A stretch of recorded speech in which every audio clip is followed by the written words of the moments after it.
निर्जला एकादशी सबसे कठिन एकादशी है जिसमें भक्त बिना जल के उपवास करते हैं, तभी इसको निर्जला एकादशी कहा जाता है। यह भगवान विष्णु की पूजा के लिए समर्पित है और इसका धार्मिक महत्व है। 2025 में यह 6 जून को मनाई जाएगी, यानी कि अब की बार निर्जला एकादशी 6 जून 2025 को है। निर्जला एकादशी साल की सबसे प्रमुख और कठिन एकादशी मानी जाती है। यह ज्येष्ठ महीने की शुक्ल पक्ष की एकादशी को आती है। इस दिन व्रत रखने वाले बिना जल के उपवास करते हैं, इसलिए इसे निर्जला कहा जाता है। निर्जला एकादशी पूरी तरह से भगवान विष्णु को समर्पित है और इसे एक पवित्र दिन माना जाता है।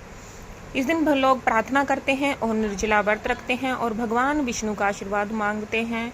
पंचांग के अनुसार निर्जला एकादशी ज्येष्ठ मास के शुक्ल पक्ष के 11वें दिन या एकादशी तिथि को होती है।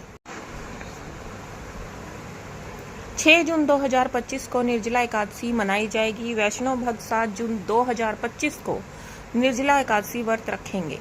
हिंदू धर्म ग्रंथों के अनुसार निर्जला एकादशी का बड़ा धार्मिक और आध्यात्मिक महत्व है। चूंकि निर्जला एकादशी शुक्ल पक्ष के दौरान आती है, इसलिए इसे ज्येष्ठ शुक्ल एकादशी भी कहा जाता है।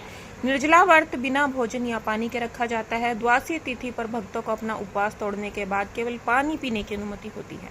सबसे कठोर और पूजनीय व्रतों में से एक है निर्जला एकादशी। भक्त भगवान विष्णु से प्रार्थना करते हैं और अत्यधिक भक्ति और शुद्ध समर्पण के साथ इस व्रत का पालन करते हैं। इस व्रत की कथाओं के अनुसार भीमसेन पांडवों में खाने के लिए प्रसिद्ध थे। वे भगवान विष्णु की भक्ति तो करना चाहते थे, लेकिन बाकी एकादशियों का व्रत नहीं रख पाते थे क्योंकि उन्हें भूख सहन नहीं होती थी। एक बार उन्होंने ऋषि व्यास से इसका समाधान पूछा, तो व्यास जी ने कहा, हे भीम, यदि तुम सभी एकादशियों का फल प्राप्त करना चाहते हो तो केवल ज्येष्ठ शुक्ल एकादशी का व्रत रखो, यह भी बिना जल के। यह कठिन है, लेकिन इसका फल सभी 24 एकादशियों के बराबर होता है। भीमसेन ने यह व्रत किया। पूरे दिन बिना अन्न और जल के रहकर उन्होंने भगवान विष्णु की पूजा की और रात को जागरण किया।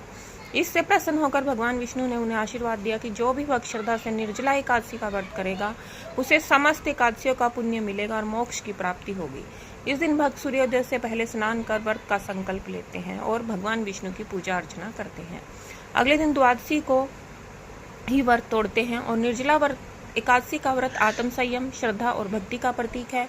यह व्रत न केवल पापों से आपको मुक्ति दिलाता है, बल्कि जीवन में शांति और पुण्य भी प्रदान करता है।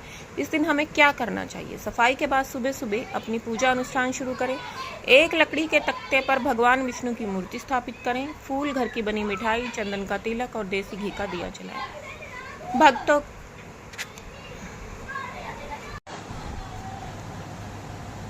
इस दिन भक्तों को भगवान विष्णु को तुलसी पत्र अवश्य चढ़ाना चाहिए। भक्त अपने दिन की शुरुआत से पहले भगवान से प्रार्थना करते हैं।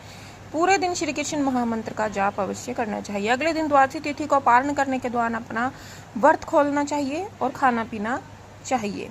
तो इस प्रकार जो ये हमारी निर्जला एकादशी है, इसका व्रत हमें रखना चाहिए अगर हम चाहते हैं कि सभी एकादशियों का फल हमें प्राप्त हो, हमें मोक्ष की प्राप्ति हो, या फिर हमें हमारे किए गए पापों से छुटकारा मिले। वैसे तो पापों से छुटकारा अच्छे कर्म करने से मिलता है, लेकिन जो भी हमारी मान्यता है कि एकादशी का व्रत रखने से पापों से छुटकारा मिल सकता है, तो हमें अवश्य कोशिश करनी चाहिए कि हम इस दिन गरीबों को, भूखों को भोजन करवाएं और भगवान विष्णु की पूजा अर्चना करें और निर्जला एकादशी का व्रत अवश्य रखें।